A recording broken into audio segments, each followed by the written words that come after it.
Today we're taking a look at the mid-range Sony Xperia L. Hey everybody, I'm Kris. Now the Sony Xperia L is a stylish mid-range phone in a sea of less stylish mid-range phones, but is that enough to help it stand out? Let's dive into the review, starting with the specs. The Xperia L features a 4.3-inch FWVGA display and runs a Qualcomm Snapdragon S4 chipset with a 1 GHz dual-core CPU and Adreno 305 GPU.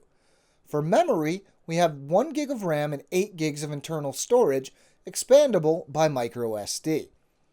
We have an 8-megapixel rear-facing camera capable of 720p video capture, and a 640 by 480 front-facing camera.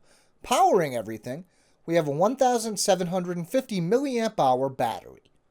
Unlike a lot of other mid-range phones from other manufacturers, Sony doesn't make any sacrifices in the design department with the Xperia L. One of the most distinctive features is the concave shape of the back of the phone, as it almost gives the entire phone a curved look. All of the hardware buttons, like the volume rocker, the power button, and the camera shutter button, are placed on the right side of the phone. On the opposite side, we have the USB port, while the headphone jack is on top. As is to be expected in phones of this class, the display is okay, but nothing great.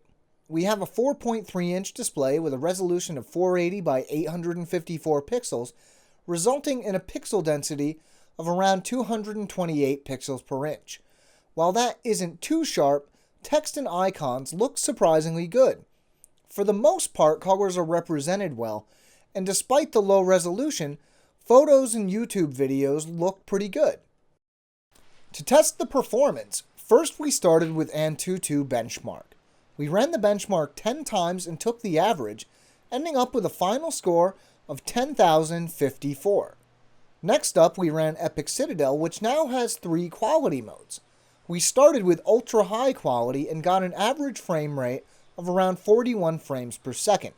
Moving to high quality, the frame rate jumped up to an average of 51.7 frames per second, while high performance gave a minor increase to around 52.4 frames per second.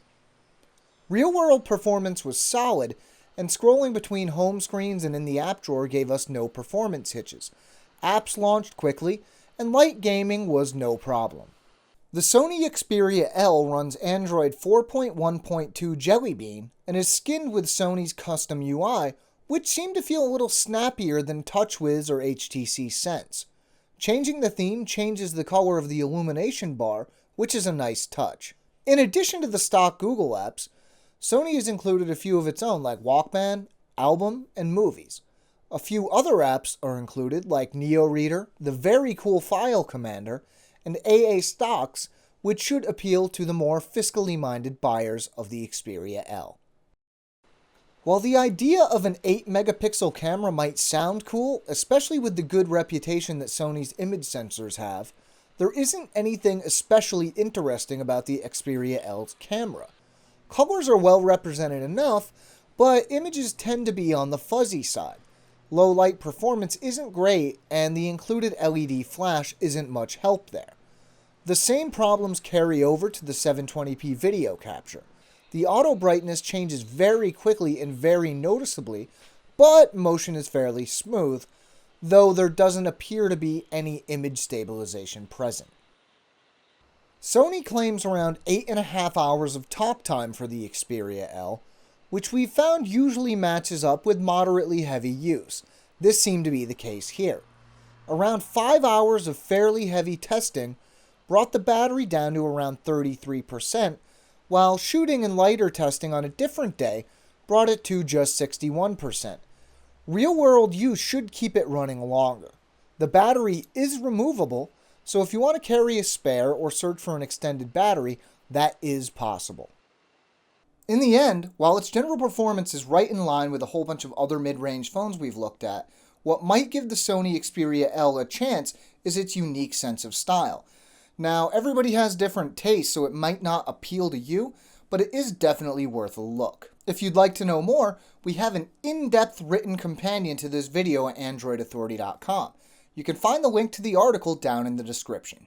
If you enjoyed this video or found it useful, maybe share it with your friends or give it a like.